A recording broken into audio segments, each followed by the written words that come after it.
My name is Mara Duval, and I am not a lawyer. I used to hunt financial crimes for the Department of Justice, tracing money that moved like shadows. Today, I'm here for something far more personal, my son. Luke, who sits beside me with a brace on his leg and the quiet despair of a man already judged. Across the aisle, his wife, Sloane Hart, smirks like she's already won. The courtroom smells of old wood and cold ambition. Reporters whisper as if they can sense the blood in the water. When Judge Avery Stanton enters, the room straightens like a held breath. His eyes scan the faces, land on Luke, and soften. But then he freezes when he sees me standing behind him. For a long second, no one speaks. The gavel rests in his hand, forgotten. Then, in a voice caught between shock and disbelief, he asks, "Mrs. Duval, why are you here?" The whisper ripples through the courtroom, turning every head toward me. I walk forward and set my worn leather case on the defense table. The sound echoes sharp and final. Luke looks at me, confused. Sloane's smile falters. And the judge, he looks like he's just seen a ghost from his own past. Luke's injury changed everything. Once a construction engineer full of plans, he now moves with a cane. His confidence crushed along with his body. Sloane Hart, his wife. I saw weakness where I saw resilience. A week after his final surgery, she filed for divorce, demanding half of the house, full custody of their daughter Ivy, and monthly support that would drain what little he had left. The house she wants isn't just wood and brick. Luke bought it 2 years before their wedding. Every dollar earned from overtime shifts in the freezing cold. It's his proof that hard work still means something in a world that forgets good men. But Sloane's attorney, Dana Pike, insists it counts as marital property because it became the family residence. I listen to them talk about my son's life like it's a transaction sheet. They want to strip him of his home, his child, his dignity, one motion at a time. Luke sits silently beside me, jaw tight, hands folded like he's holding himself together. I keep my voice calm, but every word cuts clean. That house isn't hers. It was Luke's before she ever said "I do." And I will make sure the court remembers it. I began to notice a change in Ivy's behavior. My granddaughter, once open and affectionate, now flinched when her father spoke. She avoided eye contact, repeating phrases that didn't sound like her own words. It didn't take a forensic mind to recognize coaching. It took a grandmother who knew the sound of fear. One night, as Sloane came to pick Ivy up, I left my phone recording on the kitchen counter. Colorado law allows one-party consent for recordings, and in that moment, I was the party who needed the truth. What I captured made my stomach twist. Sloane's voice was sharp and deliberate, instructing Ivy to say she was afraid of staying with her dad, that he gets angry and can't walk right. When I played the recording back later, I could hear Ivy's small voice resisting, saying she loved her daddy. Sloane's response was cold, threatening to take away Ivy's toys and cancel her birthday if she didn't cooperate. I sat there in silence, hands trembling, knowing this wasn't just manipulation. It was cruelty disguised as motherhood. The next morning, I filed a motion to present the audio and requested a guardian ad litem evaluation. I didn't care if Sloane's lawyer accused me of meddling. I wanted the court to hear the truth through the voice of a child being forced to lie. It was only the first move, but it drew blood. The courtroom was colder than usual that morning. Though the heat was on full blast, I stood beside Luke as Judge Stanton reviewed the audio file I had submitted. The faint hum of the playback system filled the air, followed by Sloane's unmistakable voice. Every word dripped with manipulation. instructing Ivy on how to lie. When Ivy's small, trembling reply came through the speakers, her protest. Her fear, the entire room went silent. Even the court clerk stopped typing. I watched Sloane's face shift from smug control to pale fury. Her lawyer, Dana Pike, was quick to object, arguing that I had orchestrated an illegal recording to influence the child. Judge Stanton didn't blink. He reminded Dana that one-party consent was legal in Colorado and that the audio would remain on record. Then he looked at me, not with sympathy, but with recognition of a precise, lawful strike. He ordered an immediate review by the guardian ad litem and granted Luke temporary weekday custody until the evaluation was complete. As the gavel hit, Sloane hissed something under her breath. I couldn't hear. Luke exhaled shakily, as if he'd been holding his breath for months. I didn't smile or celebrate. This wasn't victory, it was exposure. The truth had made its first dent in the lie, and now there was no going back. Once the temporary ruling gave Luke a sliver of stability, I turned my focus to the numbers. Sloane's bank statements had always been clean, too clean, but one night, while reviewing her financial disclosure, I spotted transfers from a company that didn't exist 6 months earlier. The deposits arrived every month, each for about $4,800, labeled as consulting reimbursements. Sloane hadn't consulted on anything in her life. I followed the trail, the only way I knew how, through the paper. The LLC funding her luxury wardrobe and hotel weekends traced back to Victor Lang, a real estate developer whose name was buried deep in Denver's property records. I knew his kind men who collected women the same way they collected assets. The pattern was clear. He was using Sloane to reach Luke's property, the only parcel standing between two of his development sites. It made me sick. Not because of the greed, but because of how perfectly calculated it all was. Sloane wasn't just leaving my son, she was selling him off. I gathered every document, every transfer, every overlapping hotel receipt. Each detail was another nail in her story's coffin. The next morning, I filed a motion for an extended financial disclosure. Sloane didn't realize it yet, but her new benefactor had just become evidence. She thought she was untouchable. I was about to show her that even money leaves footprints. The courtroom was fuller this time, humming with quiet tension. I stood when Judge Stanton called for the presentation of new evidence.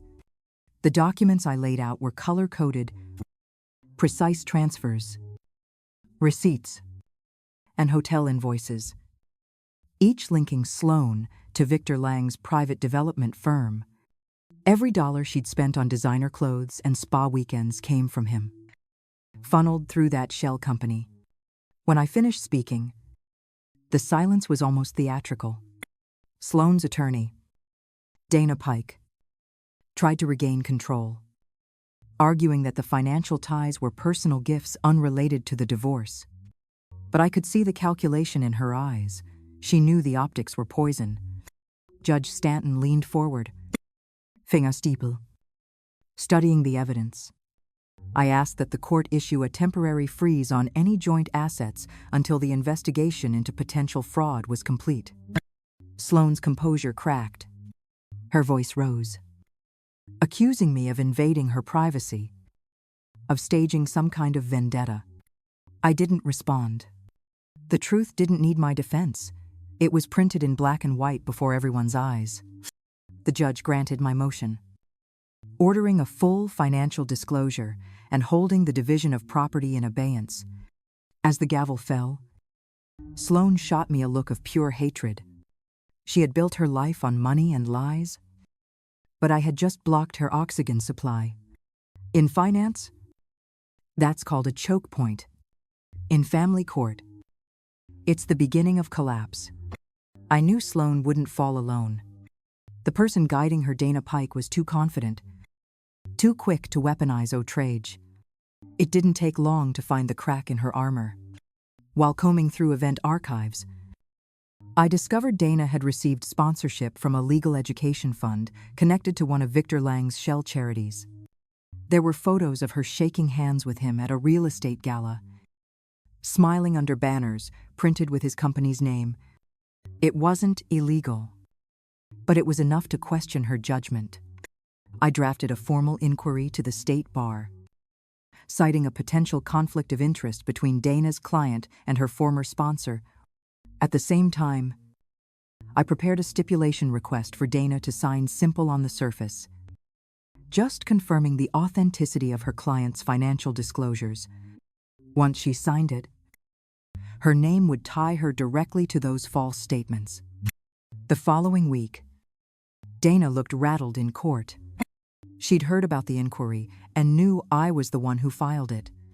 She still signed the stipulation, trying to appear unshaken, but her hand trembled just enough for me to notice.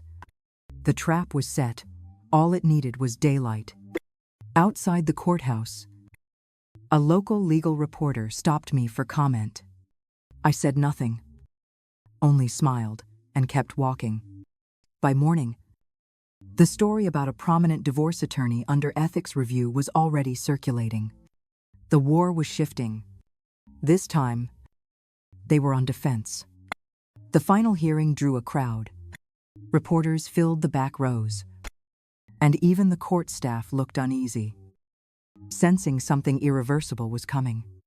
I placed my laptop on the evidence table and connected it to the courtroom screen. What appeared first was a timeline text messages between Sloan and Victor Lang, the same ones her attorney had sworn didn't exist. Each message was a confession disguised as casual chat. Once the house is split, I'll finally be free. Sloan had written. The dates aligned with every bank transfer and hotel booking. Then came a screenshot of Dana Pike's email thanking a corporate sponsor for funding a continuing education event, the same company traced back to Victor's holdings. I didn't look at her as the color drained from her face. The judge leaned forward, his voice quiet but sharp. He asked Dana if she wished to make a statement. She mumbled something about misunderstandings, but her words stumbled and collapsed. Sloan broke the silence next, shouting that I had invaded her privacy, that none of this proved she didn't deserve the house. But she said too much, admitting she had discussed the property division with Victor before filing for divorce. The gavel struck once, hard. The court erupted in murmurs as Judge Stanton ordered a recess for review. The evidence was undeniable now. Sloan's empire of manipulation had finally met the cold, digital truth, and it was eating itself alive. The courtroom was packed when Judge Stanton returned from recess.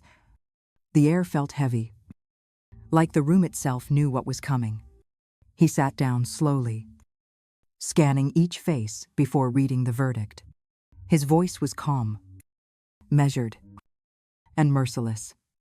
The divorce between Sloan Hart and Luke Duvall was granted, but the house remained entirely in Luke's name. It continued, stating that Sloan had provided false financial disclosures and attempted to manipulate her child's testimony.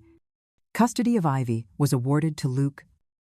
With Sloan allowed supervised visitation only, there would be no spousal support, no share of assets, and the court recommended an ethics review for Dana Pike's professional conduct.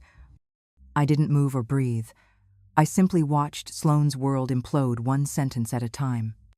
Then came the double twist. The door at the back opened, and a lawyer representing Victor Lang entered quietly, submitting a declaration to the court.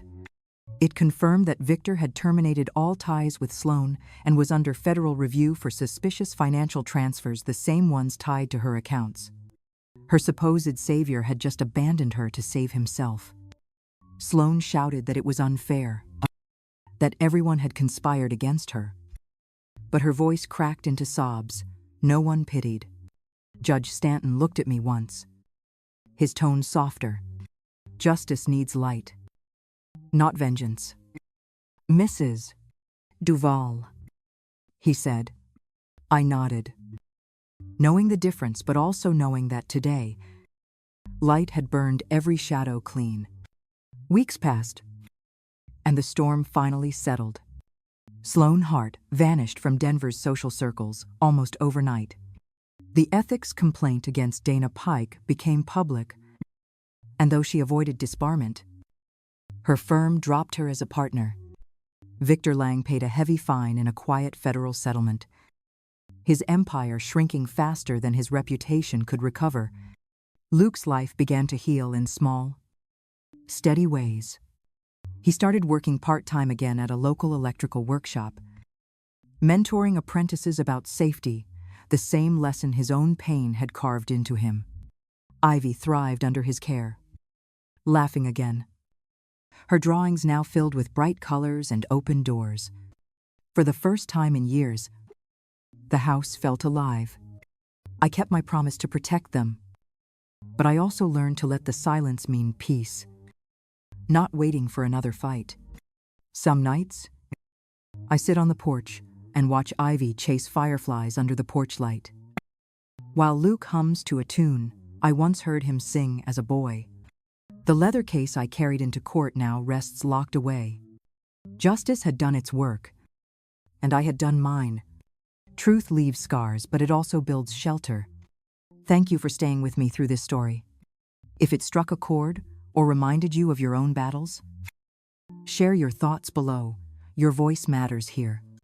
Don't forget to subscribe for more true-to-life stories of justice, strength, and redemption. Until next time, take care of your peace.